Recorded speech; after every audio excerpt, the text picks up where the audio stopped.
Regardez David Ameller, comment il progresse tellement doucement, et avec un respect de la forme, très grand respect de la forme. Et malgré tous les efforts qu'il a fait, il n'est pas arrivé. Il n'est pas arrivé à construire le temple parce qu'il a utilisé la force. Il a pas pu, à la fin, il a pas pu attendre. Il a utilisé il a fait couler du sang. Il a utilisé la force. C'est que Shlomo qui a construit la maison. Il a tout préparé, mais il n'a pas pu finaliser parce qu'il y a eu un petit peu ça a forcé un petit peu. Et cette force-là, un petit peu, c'est de l'ego. Même si c'est de l'ego pour Hachem, mais c'est vouloir accélérer, c'est aussi de l'ego. Doucement. Rabbeinu nous l'a dit, doucement, doucement. Non, mais c'est super, on a les trucs. Attends, doucement, doucement. Va doucement. Laisse les choses évoluer. Laisse mûrir le monde. Laisse mûrir le monde. Laisse la maturité venir doucement. Laisse grandir doucement, doucement, doucement. Laisse les choses venir. Ça, c'est aussi le plan divin. C'est l'arbre de vie. Doucement. Maintenant, quand on connaît des choses messianiques et tout, alors tout de suite, on veut que ça aille très vite, tout doucement. Va doucement. Ça aussi, ça fait partie le fait de vouloir accélérer, ça aussi, ça fait partie de l'ego. On veut que ça aille vite, tout aille vite.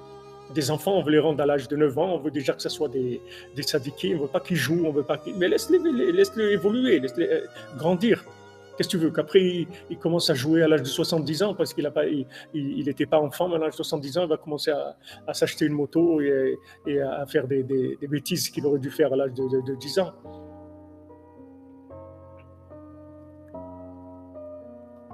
Ouais, il y a des gens qui veulent tout de suite le Mashiach.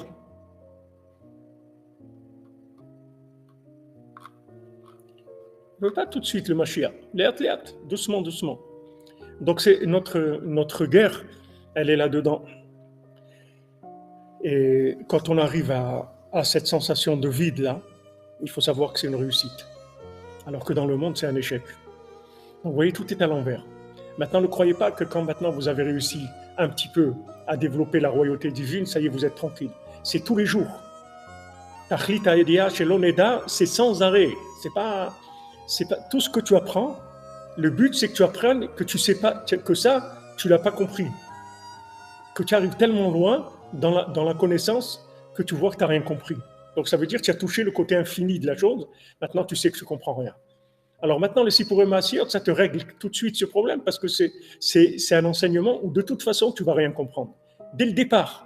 C'est pas tu vas essayer de comprendre. Il n'y a rien à comprendre dès le départ. Tu vois. Donc c'est complètement protégé du point de vue du fruit de l'arbre de la connaissance du bien et du mal.